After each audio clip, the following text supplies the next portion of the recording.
క్రైస్తవులకు కొన్ని ప్రశ్నలు, మీలో ఎవరైనా సమాధానం చెప్పొచ్చు. హిందువుల దేవుళ్ళు తప్పు చేశారని చెబుతారు కదా. బైబిల్ మనుషులు తప్పు చేశారని చెబుతారు. బైబిల్లో దేవుళ్ళు తప్పు చేశారని మీకు తెలుసా? అదేంటి ఒకటే కదా దేవుడు బైబిల్లో దేవుళ్ళు అంటాడేమిట అనుకుంటున్నారా? అయితే ఇది మీకు తెలియాల్సిందే. బైబిల్లో దేవుళ్ళు తప్పుడు పనులు చేశారు. అవేమిటో తెలుసుకుందాం రండి. యెహోవా ఆదాము నుండి హవ్వని సృష్టి చేసిన తరువాత వాళ్ళకి మంచి చెడుల తెలియనిచ్చు వృక్ష ఫలములను నీవు తినకూడదు, తినుదినమున నిశ్చయంగా చచ్చెదవని ఎందుకు బెదిరించాడో తెలుసా? హవ్వ అందానికి ముగ్ధుడై హవ్వని ప్రతిరోజు సెక్స్ పరంగా వాడుకోవడానికి. ఆ విధంగా యెహోవా హవ్వని ఆమెకు తెలియకుండా వాడుకున్నాడు, సింపుల్ గా రేప్ చేశాడు.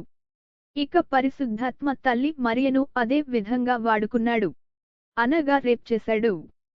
ఫలితమే యేసు జననం. ఇక యేసు మగ్దలేని మరియను సువార్త బోధ చేస్తానని వాడుకున్నాడు. ఫలితమే ఆమెకు 4 సంతానం. ఇలా వాళ్ళ ఇష్టంతో సంబంధం లేకుండా వాళ్ళని రేప్ చేసిన ఘనత బైబిల్ దేవుళ్ళకే దక్కింది. బైబిల్లో దేవుడు ఒకడు కాదు, బహుదేవతలు.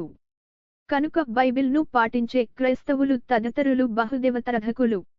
నోటితో చెబుతూ ఒకే దేవుని ఆరాధించాలని నొసటితో వెక్కిరించడం అనగా బహుదేవతారాధన చేయడం క్రైస్తవులకే చెల్లింది.